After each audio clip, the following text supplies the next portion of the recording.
I think we haven't made the liberal arts education attractive and innovative to make it attractive to people who are doing college in ways that we sometimes forget that that's the majority of the ways in which people get their 4-year degree. It's overtime. It's at night. It's part-time. It's almost as if the liberal arts education, they're experiencing it as a luxury good, and we're seeing it as an essential aspect of education. The cost of college tuition is on the rise. Even with ramped up financial aid efforts from universities, parents and students are still trying to decide whether or not tuition will lead to a smart return on their investment. Jobs increasingly require specific training or skill sets, leading some to question the value of a liberal arts education. Including fields like history, literature, and philosophy, the liberal arts have experienced diminishing enrollment numbers, and institutions are trying to figure out their place in universities' overall ecosystems. So how do these institutions make a liberal arts education attractive again?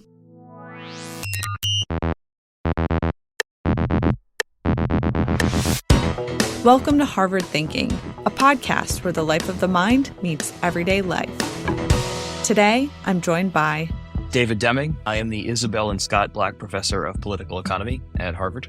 He studies education, inequality, and the future of work, and co-leads the College to Jobs initiative at the Kennedy School. Then, Nancy Hill, and I'm the Charles Bigelow Professor of Education and a developmental psychologist in the Harvard Graduate School of Education. Nancy's research focuses on parenting and adolescent development. And finally, Susanna Siegel. I'm the Edgar Pierce Professor of Philosophy in the Philosophy Department at Harvard. She's written a lot about perception, drawing on both philosophy and the sciences of the mind. And I'm Samantha Laine Perfas, your host and a writer for the Harvard Gazette. Today, we'll be taking a critical look at liberal arts education. I think it's important to start with, one, what is a liberal arts education? And two, how is it different than other types of higher education?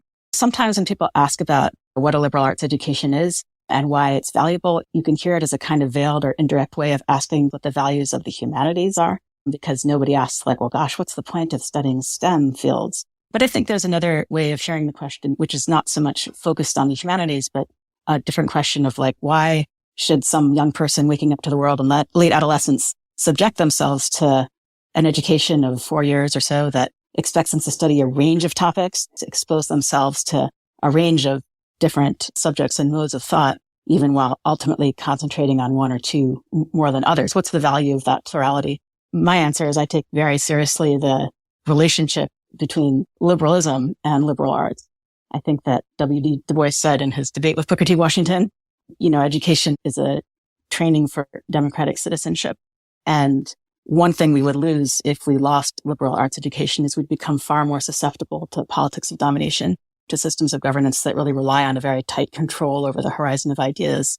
I would add to that, because I think when we think about a liberal arts education and when people get into the discourse of the value of a liberal arts education, people think about the price tag. And I think if we lost the liberal arts education, I agree with Susanna, we would lose some of the richness of what it means to live in a civil society, to think about culture, to think about innovation. If we think about colleges as training for vocation, and many people do want a return on investment of their college tuition, particularly as we're seeing college tuitions raise at such an astronomical rate, people do want to know, what am I getting for it? And I think part of what we are losing as we think about the liberal arts education is really helping people understand its true value. That it might not be able to translate immediately to a job the way some undergraduate majors do, but we haven't done a good job of saying, what value does it add to the kinds of careers that you might want? We've long since passed the stage where people start a job and stay in that job and work their way up and retire with the gold watch. We have to really think about preparing young people and preparing a workforce to really navigate a very creative and innovative career where they're needing to reinvent themselves in relation to society, their interests and their goals. And I think a liberal arts education provides that kind of intellectual flexibility and cognitive flexibility that society really needs. since I'm an economist, maybe I should craft an economic argument for what a liberal arts education does for people and how it differs from, let's say, more vocationally oriented training. So like, why, if you want to be in finance, why not just major in finance and take a bunch of courses in finance? And the reason, which is something related to what Nancy said, is that people typically go to school at the very beginning of their lives, and then whatever they learn has to last them for the next 40 to 50, God willing, years of life. And so the question is, what kind of education will prepare you not just for your first job, but for the rest of your life? The argument for liberal arts education is the argument that precisely because it is general, when it's well executed, it is teaching you not a set of specific competencies in some specific thing, but rather giving you a set of tools to teach you how to think about the next problem over the horizon that we don't have an answer to now because it hasn't come around yet. And so that involves the ability to think critically. Someone's telling me something. How likely is it to be true? What is their motivation? How much should I trust this source of information? How much should I think about somebody's incentives to tell me the truth or not tell me the truth? And how should I weigh evidence when perspectives are competing? Those are all things that are not really vocations. They're really teaching you how to weigh evidence and how to think critically about other people's perspectives and to adopt other people's perspectives. And that's a kind of teaching you how to think, teaching you how to learn toolkit that I think when done well, liberal arts education can do better than much more specific training for a specific job. Yeah, I want to follow up on that because I think in some ways it's really how we're talking about what a liberal arts education is in the public discourse. And so I think it's easier to sell and easier to help people understand the value of a liberal arts education when they're attending a four-year institution in their early 20s, in a very typical graduate from high school, go to college, graduate in 4 or 6 years, as they say. But the vast majority of people who attend college don't go to college that way. They might go to college part-time. And when you're paying a single tuition and you can take as many courses as you want, then I think it's easier to see the value of taking courses that are broad and around one's area of interest. But if you have to pay for the courses one at a time, a credit at a time, and you're doing this part-time and you're seeing it very specifically to your career and upward mobility, I think we haven't made the liberal arts education attractive and innovated to make it attractive to people who are doing college in ways that we sometimes forget that that's the majority of the ways in which people get their 4-year degree. It's overtime. It's at night. It's part-time. It's almost as if the liberal arts education, they're experiencing it as a luxury good, and we're seeing it as an essential aspect of education. I hear all of you saying that the liberal arts focuses on critical thinking and analysis, which is really valuable. But what I'm wondering is that enough in the current economy? Can it get people who are taking those classes into jobs that then allow them to actually pay back the high costs they had to pay for the education in the first place? There is no study, at least that I'm aware of, that shows that being a philosophy major makes you a better CEO or something like that. However, there is some evidence that the earnings gap between people who major in liberal arts and people who major in applied fields like computer science and engineering is much larger right after college than it is in adulthood. It's because people who major in liberal arts tend to catch up. So it suggests that the penalty you think you're paying for majoring in liberal arts is much less over your lifespan than it appears when you first graduate. So I think it's important when we think about the landscape of higher education currently to hold two ideas that seem contradictory but are actually not in our minds at the same time. So one is that colleges can be doing much better than they currently are.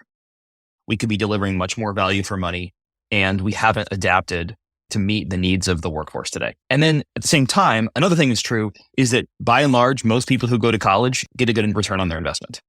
And that's accounting for their tuition costs and the opportunity costs of their time, that despite all of its warts, it still ends up being a good bet for most people. Now it's risky and it takes some time to pay off, and people get upset because they're paying quite a lot and the benefits take a long time to be realized, and they don't always happen for everybody. But if you just look at, putting your money in the stock market rather than paying for tuition, or investing in other social interventions like public health campaigns or universal basic income, or pick your policy, the return on investment in an economic sense for, hey, instead I'm going to park my money into 4 years of tuition, it tends to be a good investment just in a dollars and cents terms. So I don't think you have to choose between a liberal arts education and a vocational trade. I think there's lots of ways that we can deliver the breadth and the depth of a liberal arts and sciences education while also doing it in a context that gives people the skills to work in a team, to understand each other, to think critically. I just think there's so much opportunity that we're really not picking up. David, can I ask you a question about that? It used to be that many companies would hire graduates with any major. In fact, they wanted majors that were adjacent to their field. And then they figured we can train them up on what we need them to do. But it seems now that businesses aren't really valuing that kind of broad exposure in the ways that they used to. What are you seeing? I think they still are hiring those people. Maybe they're not doing it as much and maybe they're a bit less happy about it. So it's always important to look at people's behavior, not what they say. So if you read the New York Times or the Wall Street Journal, the Boston Globe, you're going to hear a lot of think pieces about how college degrees aren't that useful. But then if you look at the employment numbers, it turns out that like actually entry-level college graduates, they're not doing as well as they were in the boom times of the 90s. But there's a lot more of them now than there used to be. So it's not enough to just have a college degree. Now they want you to have an internship and they want you to have done something more relevant. So I think of it more as like a gradual ratcheting up of the standards for getting a quote unquote good job, which I think makes the case more for the relevance of college. But when I think about, as we think about how higher education has changed, now many more high school students are going to college. We're up to 60% of high school students go directly into some form of college. But we're still only at 37% of the workforce having a 4-year college degree. So we're getting this kind of drop off of people who aren't finishing. And so we have more than half of the workforce that are figuring out how to make a living wage without a college degree. And I want to make the case that this kind of broad investment in a liberal arts education is useful to everyone. I agree with that. I know that we're here talking about liberal arts education in particular, but we tend to argue a lot about how education should look. But I think the first sort of thing is people need to be more educated. There needs to be more of all of it. And that's not because I'm in the education field. This is not a self-interested commentary. I'm saying this because education is one of those things that as society becomes richer and more prosperous and as technology changes our possibilities, we want more of it, not less of it, because the level of sophistication you need to be a productive employee is just increasing over time. And a big worry I have is all the negative vibes around higher education is obscuring this reality, and that we're just not doing enough to educate the next generation of young people for the demands of the economy. Can I introduce a slightly different perspective on some of these questions? Yeah, go for it, Susanna.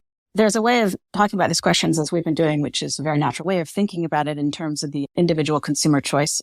We could also think about it in terms of the social incentives to offer liberal arts education. And I think some of those incentives might not be visible from the point of view of the kid or of the parent. They really are at the level of principles for organizing society. I like this idea of organizational intelligence. Anybody who's ever been in any kind of organization of any size knows the complexities involved trying to gather all the information that's distributed across different people's perspectives in a cooperative scheme. And you can run your organizations in a way that relies very much on brute force. But, people don't like to be bossed around. If you're going to have any kind of organization that isn't just a very top-down brute force sort of thing at any level of life, you need a set of habits where you have practiced encountering other people's perspectives, because the habits of interaction you develop in a classroom or meeting people who are coming from who knows where, those skills, those habits, that openness, that will serve you extremely well in organizations. You could call that a kind of individual skill of critical thinking, but I actually think it's more than that. I actually think it's far more relational. That's the value of liberal arts education. And that's why it should really matter to society. So I do want to say one thing. When we were considering doing this episode, we did realize that we might run the risk of sounding very biased because of the people who are participating in this episode. All of us are in higher education. All of us are college educated. So given that, I do want to put on the hat of a skeptic. One thing that I saw in preparing for this episode is that there's a Gallup poll last year that showed only 36% of people right now have confidence in higher education, period. So my question is, since you are all people who have seen the benefits and can clearly see the value, is the problem that we're just failing to communicate that value, or are these institutions failing to deliver? If you sort of look at public opinion and measure people's reactions to higher education and say, gosh, I'm losing faith in them, it has to be taken into account that this sampling of public opinion is taking place in an era where the university is being targeted for specifically political reasons. And it's not just the United States, it's all over the world. Of course, it's always a good opportunity to ask the questions we're asking about what are we doing, what principles should guide it, what is its value. And I think those are very important conversations to have. But I think we should be wary of looking at any sort of results we might have as public opinion as if they were somehow tracking what's going on inside of the universities. I want to say a couple of things in response to that. And I think one is, if we know our history, which is part of the liberal arts, if we know our history, we'll remember that public education began in part to ensure that the electorate was informed. And so this idea of connection between education and literacy and exposure to ideas and democratic participation is embedded in who we are as a country here in the United States. I do agree it's essential to a society. But if it's so essential, maybe we shouldn't charge so much for it. And this is back to the return on the investment, that if people are thinking about how do I make a living? And in my research with adolescents, as they're making these decisions to go to college or not, they're thinking about the economy. They're thinking about the likelihood that they're going to be able to get a job. They're thinking about whether or not they see the economy as unstable. And so in our research, students who think that the economy is unstable, they disengage. They don't dig in the way we think about from human capitalist theories that, if the economy's bad, I'm going to go back to school. They disengage because they're not sure that their efforts will pay off. And so then we say, how about a liberal arts education? And we haven't made it connect to their sense of insecurity about their future. And some of my colleagues' work show that when parents think that the economy is insecure, they become much more controlling. They become much more concerned about linking education to a future job. And so there isn't a sense of freedom to explore liberal arts education when people are concerned about the economy. We've been talking also about the fact that more and more people are going to college and people see it as an economic necessity, and yet they're losing confidence in it. So I take that as a political question, which is, why is it that people are so upset with higher ed, or they don't trust institutions of higher education to deliver on what they want, which isn't just an economic thing, because clearly they're still going. So in dollar and cents terms, they still think it makes sense, but it's really a question of politics and values. And so I think it's fair for the public to say, I don't necessarily trust an institution. We should listen to that.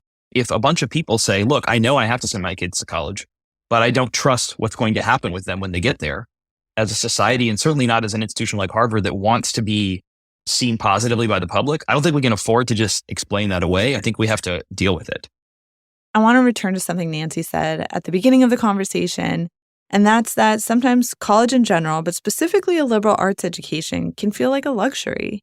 I know for myself, I'm a first-generation college student, and it was a hard road getting to college, graduating as a first-gen student without a clear roadmap. And I would love to hear all of your thoughts on how socioeconomic status, how race, class, all of these other parts of who we are, how they give us a different perspective on this issue. The loaded question. Harvard educates the scions of wealthy families and titans of industry, and also produces the world's greatest scientists that develop knowledge and create vaccines that save millions of people. We contain multitudes in that way. And I think we have to recognize that in the way we talk about ourselves and in the criticisms that we receive from outside of the academy. We started off talking about liberal arts education in general in this sort of abstract level that I thought was very helpful. And now suddenly we're talking about like our own specific institution.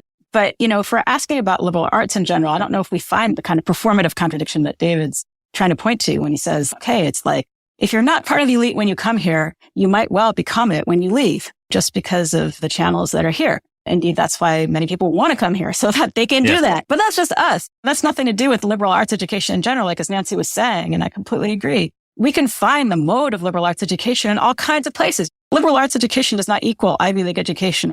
I do think there's a sense in which, this is the spirit of Sam's question, that the idea of studying liberal arts is a luxury for people who come from privilege and who are able to go into jobs that are going to make them masters of the universe, so to speak, when they leave a place like Harvard. I do think if you look at the distribution of majors across colleges, liberal arts majors are more common at elite universities than not elite universities, because people who go to these not elite universities typically go there because they want to get a good job. Yeah, fair enough. I guess there's a kind of empirical and a principled way of thinking about these questions, and they're both valuable ways of thinking about them. I was focused on the principled thing of what would be lost from a liberal arts education, just abstracted from its social realization. I would come back to Sam's point about the socioeconomic status part of this. And for people who are first gen and people from low income backgrounds, I want them to come in to any college, whether it's a state college, a 2-year college, or Harvard, and feel confident in taking courses that broadly expose them to ideas, to history, to science, to literature, and broaden their thinking. But for some, that feels risky, that they've got one shot.